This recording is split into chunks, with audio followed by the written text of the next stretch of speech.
자, 안녕하십니까. 뉴젠드 미 실장입니다. 뉴젠드 미 실장의 뉴스 플러스. 어떻게 다들 잘 지내고 계신가요? 예. 크라이처시로 오늘 약간 흐립니다. 16도에서 9도. 약간 흐린 날씨고. 전체적으로 앞으로 일주일 정도 기상을 보니까, 오락가락 하면서 24도인데 또 체감은 한 27도, 8도까지 가요. 오늘 16도인데 흐려서 모르겠지만, 일단은 빛발이 그렇게 많지 않은 것은 잘 모르겠습니다. 예. 아무튼 다들 잘 지내고 계신지. 그런데 여러분 그거 아세요? 3월에 대학생을 절대 못 이기는 이유가 있다네요. 뭘까요?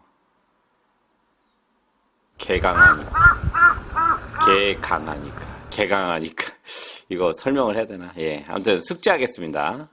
자, 이거 뭐 좋은 뉴스 같은데 좋다고 해야 될지 뭐 어떻게 해야 될지 잘 모르겠습니다. 저랑 약간 의견이 반대되는 입장이라 일단은 뭐 항상 제가 말씀드리죠. 저는 뭐 반대된다고 해서 뭐 그걸 안 하거나 하지 않습니다. 이런 뉴스도 있다. 예, 맞을 수도 있으니까. 예, 저랑 의견이 틀릴 수도 있는 거예요. 예. 2025년 주택가격 상승에 대한 신호가 정렬됨. 경제학자는 뉴젠드 주택가격이 심각한 침체 이후 올해부터 상승하기 시작할 것으로 보고 있습니다. 이런 사람도 있네. 예. 맞을 수도 있어요. 뭐 제가 볼 때는 작은 퍼센트지만 그래도 코어로직 뉴젠드의 2월 주택 차트 팩은 여러 개의 부동산을 소유한 사람과 집을 이사한 사람들 사이에서 지난달 거래 활동이 증가한 것으로 보여주었습니다. 또한 신규 주택 구매자의 시장 점유율이 4분의 1로 소폭 감소한 것으로 나타났습니다. 코어로직의 부동산 경제학자 켈빈 데이비스는 공식 현금금리 인하에 따라 주택담보대출금리 하락할 것으로 예상됨에 따라 주택가격은 상승할 가능성이 높다고 말했습니다. 이자율만 놓고 보면 그럴 수 있다는 거지. 예. 일단은 뭐 이번 주에 수요일 날이죠. 50베이시스 포인트 인하해서 3.75%로 낮아졌고, 지금 한두 차례 더 지금 이걸 갖다 뭐 비둘기적 뭐 행보라고 하는데, 저는 이게 이제 미국이랑 좀 다르게 하고 있어요. 지금 뉴질랜드가. 그래서 앞으로 소폭 2번 인하, 0.25씩 2번 인하해서 뭐 3.25로 보고 있는데 이거 솔직히 잘 모르겠습니다. 예, 이게 제가 맞을지 누가 맞을지 모르겠지만 저는 한 번 정도 하면 가능할 것으로 생각이 들고요. 3.5 정도.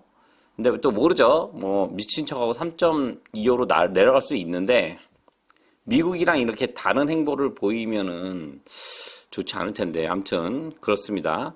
데이비스는 저축은행 금리가 낮아진 덕분에 이제 막 회복세를 보이기 시작한 것 같다고 말했습니다. 중앙은행이 4%에서 5% 성장률을 예상한다고 밝혔으며 데이비스는 이 분석을 지지한다고 밝혔습니다. 도착하더라도 주택가격의 4, 5% 성장률은 과거의 상승세에 비하면 여전히 비교적 낮을 것입니다.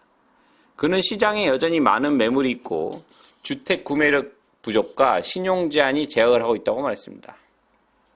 데이비스는 판매된 주택 수와 관련하여 2025년 말까지 시장 장기 평균인 9만에서 9만 5천 채에 도달할 것으로 예상했습니다. 저는 이제 뭐 어느 경제학자인지도 좀 안 나와 있는데 뭐 일단은 RNZ에서 뽑았습니다. 근데 저는 이거에 대해 약간 반기를 드는 게 이자율만으로 집값이 오른다고 생각하면은 이거는 좀 그렇습니다. 제가 뭐 경제학자는 아니지만 제 생각에서는 좀 그렇고 지금 이자율은 더 내려갈 것으로 빠르게 내려가고 빠르게 올라갈 것이라고 생각이 들어요. 그럼 이제 이자율 올라가면 이제 뭐 난리 난 거네. 예. 이렇게 생각하면은. 근데 지금 경제가 이게 호재가 지금 없습니다. 예. 지금 미국이랑 지금 다른 행보를 보이고 있고 지금 뉴질랜드 경제가 뭐 이렇다 할 지금 그게 없습니다. 그래서 저는 집값에 대한 얘기하면 항상 제가 비관적으로 얘기하는데 이걸 또 싫어하시는 분들도 있어요. 근데 그래도 저는 올리잖아요. 이렇게 주택가격 올라간다는 이런 뉴스 나온 것도. 다른 뉴스 봐야 돼. 왜 이런 생각을 했지? 라고 봐야 되고, 저는 지금은 제 개인적인 생각은 집값은 떨어져야 된다고 생각합니다. 왜냐하면 경제활동이나 모든 거에 따라서 너무 고평가돼 있고, 이러다가 진짜 큰일 납니다. 지금 요즘 돈의 가치 보세요. 버는 거는 없는데 밥값은 지대로도 아니고 대충 먹으면 30불이야. 이 말이 되냐고. 말이 안 됩니다. 예, 그러니까 제가 말씀드린 거는 그렇다. 예, 뭐 인플레이션 잡아야 되는데 잡을 것 같아. 이자율 또 내리고 이거 잡겠어. 제가 보니까. 예. 지금 미국 인플레이션 때문에 지금 이자율 지금 보합으로 나간 건데 유젠드도 지금 엄청 센데. 예. 아무튼 그렇습니다. 예. 자, 다음 뉴스. 이 뉴스는 요즘 비행기 사고 때문에 좀 불안해 하시는 분들 많은데, 여기 CNN에서 나온 뉴스인데, 들어보니까 또 이게 좀 그렇게 위험하지만은 않습니다. 예, 아무튼 들어보십시오. 예. 비행기 추락 사고와 사고가 갑자기 훨씬 더 많아진 것 같아요. 진실은 이렇습니다. 토론토 추락 사고는 고립된 사건처럼 느껴지지 않았습니다. 특히 지난달 아메리칸 항공 비행기와 미 육군 헬리콥터가 충돌하 67명이 사망한 사고 이후로는 더욱 그렇습니다. 하늘이 점점 더 위험해지는 것 같습니다. 하지만 가끔 감정은 속일 수 있습니다. 통계를 보면 하늘은 어느 때보다 친절하다는 것을 알 수 있습니다. 미국 국가교통안전위원회 1월 예비 데이터를 살펴보세요. 지난달 미국에서 개인 및 상업 항공편을 합친 비행기 사고가 사상 최저를 기록한 것으로 나타났습니다.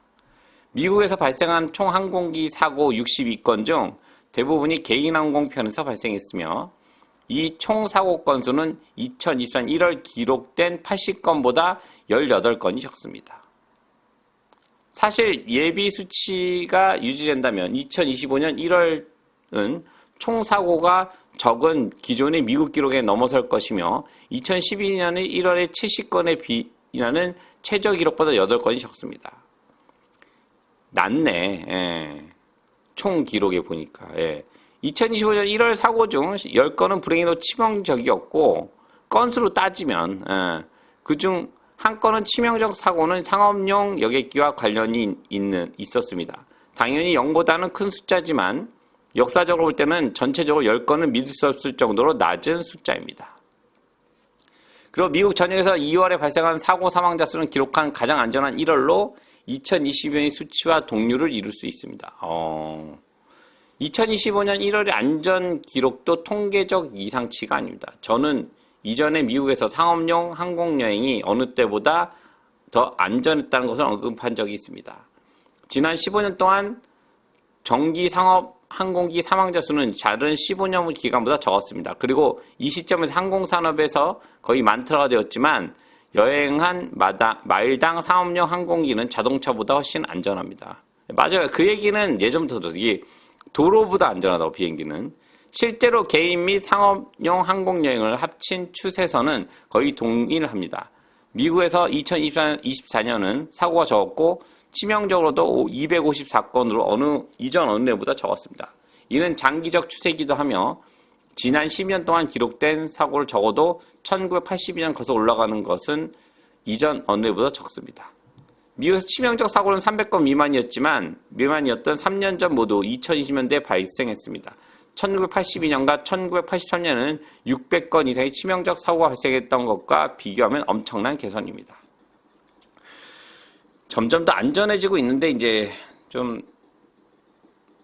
이제 많이 나와서 그런 것 같아요. TV에. 예. 저도 이 기사를 본 순간 저도 이제 비행기를 좀 타니까 이거 좀 나도 이거 비행기 타도 이거 뭐 생명보험이라 들고 타야 전 들고 타긴 하지만 이렇게 좀 보험을 추가해야 되는 거 아닌가 했는데 그렇지도 않네. 예. 물론 1월과 토론토 추락 사고에서 두드러지는 점은 상업용 항공기와 관련돼 있다는 것입니다. 대부분은 추락 사고는 개인용 소형 비행기며 때문에 언론에 크게 보도되지 않습니다. 작은 개인용 비행기를 타는 것은 훨씬 덜 안전합니다. 그러니까 개인용 비행기는 안 좋다는 거죠. 예. 하지만 제 동료인 크리스 이시도가 저에게 말했듯이 끔찍한 사고 한두 건이 여러 번 생각한 만큼 광범위한 산업에 대한 많은 것을 말해주지 않습니다. 미국 항공사가 매년 900만 건의 상업 항공편을 운행할 때 해당 연도에 한두 건 추가 사고가 발생한다고 해서 통계적으로는 유의미한 것은 아닙니다.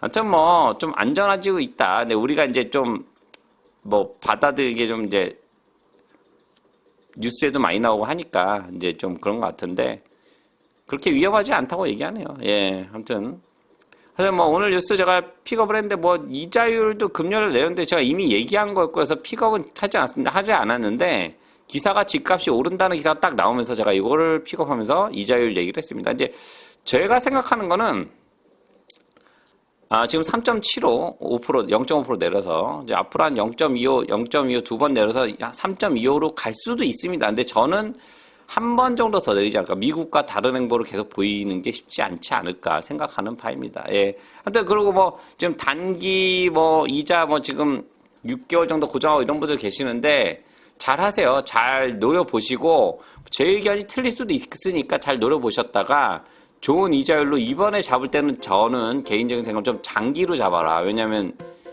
이게 이자율이 내려갔다가 올라갈 수 있는 가능성이 있습니다. 예. 그럼 저희 뉴스랑 맞지 않지만 제 생각이니까 하여튼 각자 알아서 잘 공부해서 하시기 바랍니다. 예, 뉴스도 잘 보시고 하시기 바랍니다. 하여튼 오늘 뉴스 어떻게 괜찮았나요? 예, 항상 시청 감사드리고요. 또 다음 시간에 또 좋은 뉴스로 여러분을 찾아뵐 것을 약속드립니다. 감사합니다.